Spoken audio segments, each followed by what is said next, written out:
So I'm here Skyping with Randy Olson, the author of Don't Be Such a Scientist, a marine biologist who's become a kind of an evangelist for communicating effectively on scientific issues. And that means sometimes not focusing so much on the data, but on like how you deliver it and other issues like that. And lately, he's been very angry. You're showing some rage on the blog, thebenchy.com. In fact, this last week there was another analysis in one of the technical journals by sociologists, and all sort of sucking thumbs and talking about communication techniques and survey findings. And you just sort of yelled, "You're all in a nerd loop!" And I know I personally on Earth have been in that same nerd loop off and on. So I'm hoping you can deconstruct for us a little bit. What is a nerd loop? Why are you so pissed off? And I know you have a sort of a low tech version of a PowerPoint you're going to start with. So here you go.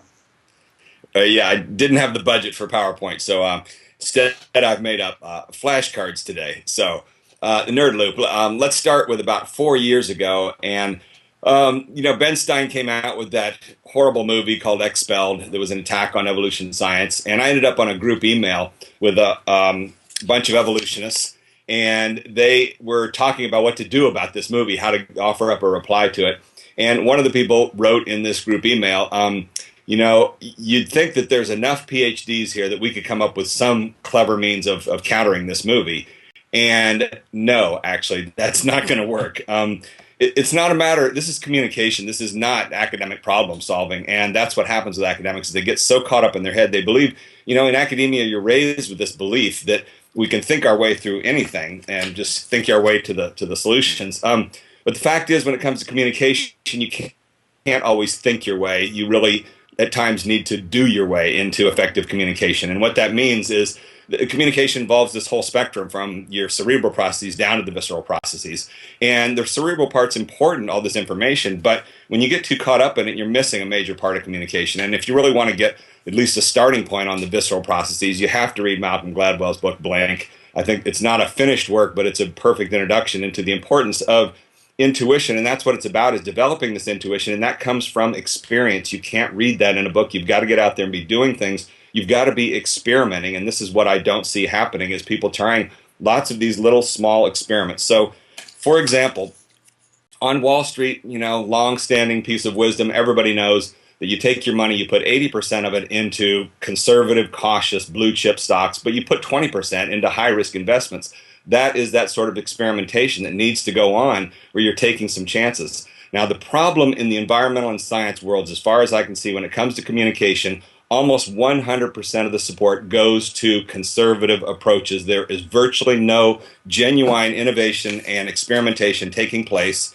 And that's the problem, is that genuine innovation involves risk-taking.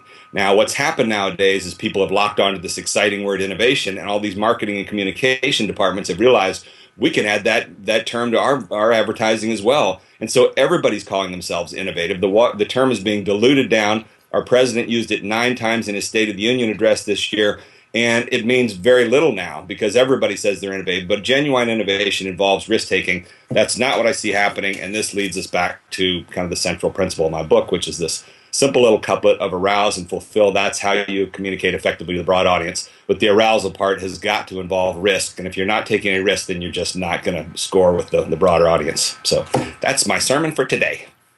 Well, it's a good one, and it's funny. I'm in academia now, teaching at Pace University, and most of what the students are rewarded for is painting within the lines. And I'm not saying that that's a bad thing. I'm just saying that we all kind of learn still, and even in other realms, innovation and technology, politically, where we punish experimentation, we punish failure, and you kind of need failure, presumably, to have breakthroughs. I don't know whether that's the same thing you're talking about in communication too. Absolutely. Your fine newspaper, the New York Times, did an amazing article about 2 or 3 years ago on cancer research, in which they talked about that for the entire field of cancer research. They said there are these laboratories that can tell you where the solutions lie to some of these major cancers, but they can't get any funding because the research that's needed to be done is too high risk. It would involve doing 5 studies of which you know 4 of them are going to fail and 1 of them is going to lead you on the pathway to the solution. But who wants to fund that? The government does not want to fund that sort of high-risk research. They don't want to get stuck with the 4 failures. And so these labs are forced to go to private foundations, and even those end up being fairly cautious as well. So you're right. I mean, and it's all fine. Go ahead and follow this completely cautious strategy. Just don't sit around and complain when it all fails. And that's the problem. And by the way, last year, those crazy guys in the UK did that wacky video where they had the school kids all exploding.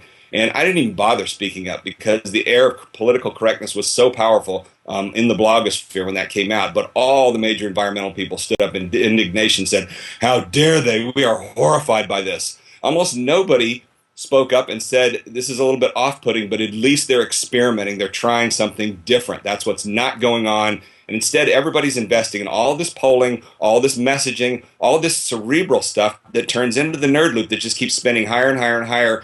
And if there's any message to be gained from my book, it's what happened to me. I was an academic. I came out here. I walked into an acting class and had this horrible woman scream this at me that nobody wants to watch you think. They want to see you act. And until you start acting, you're not going to really connect with the big, broad audience. So that is what the nerd loop is all about. And I'm just at the point nowadays where I get so tired where you go to these workshops and these people are doing the same thing over and over again.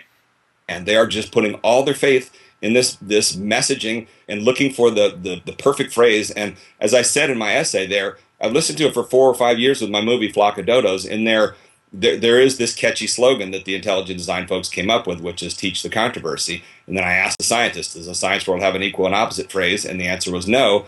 But invariably in the discussions after the film, people start trying to come up with what that phrase is. And, you got to consider the possibility there is no equal and opposite phrase to teach the controversy. So quit slaving over the language and get out there and do things. Try little experiments and see if you can find other pathways to communicate. Yeah, and I see that the roots, the disincentives for doing that are huge, particularly among the community that you would kind of want to have reaching out. By the way, not every scientist should reach out. I'm not sure everyone has the skill set that would be required even to be conventional, let alone funny. But what you mean? Where do you see any progress or prospect that you could cut through what I think are pretty deep-rooted disincentives? I mean, you were in an academic kind of world too. So, okay. What's your take on how you break through this? Well, there you go. Yeah, I've paid a gigantic price because you're right. As soon as you step out of the mainstream, you just get completely kind of ostracized and alienated. I've gone on a separate pathway, but I've had 20 years of the science world just not supporting anything that I do. It's all come about through independent sources of funding.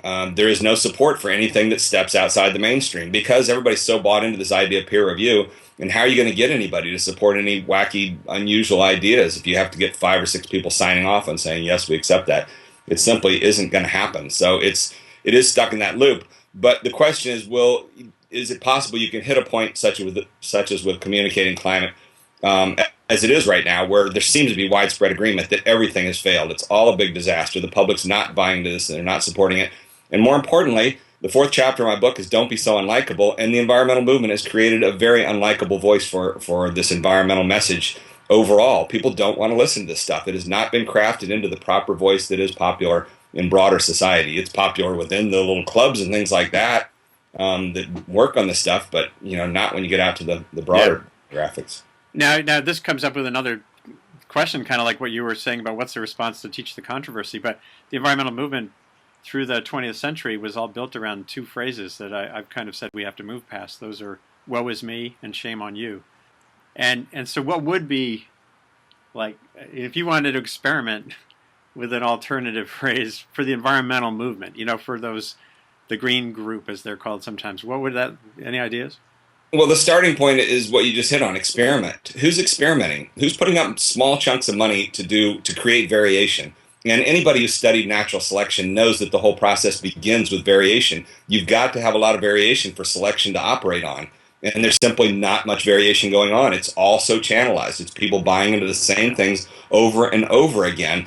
And that's the question, is can anybody break out of that mold? Can any of these foundations, it all starts with the money, can any of these foundations say we're going to do something that is going to just generate a whole bunch of variation here? And a lot of it's going to be a waste and a write-off, but out of that we'll get something. But so long as this stuff continues to be run by committee dynamics, committees are by definition risk averse. And About a little while back, I met with one company that was making some big, exciting environmental films, and they were giving me the whole pitch. They were so excited about millions of dollars they're going to be spending, and halfway through the pitch, I just stopped them and said, "Well, what's the one thing you're doing with this great new project that is going to cause you to lose sleep, that's going to make you nervous?" And they had no answer for that. Everything they're doing is based on all of these polls and all of these ideas of what they think the public wants. And everybody sleeps great at night so long as you've got all those numbers backing you up. But it's not working. So who's going to take some chances? Well, I guess we'll see. Stay tuned, huh? And I am encouraging people to read thebenchy.com because, whether it makes you feel uncomfortable, or particularly if it makes you feel uncomfortable, that's probably a good starting point for re-examining some of these deep-rooted issues. So, Randy, thank you, and we'll keep talking. You betcha. Fight the nerd loop. T-shirt coming? That's the new slogan. All right, take care. All right, thanks. See you.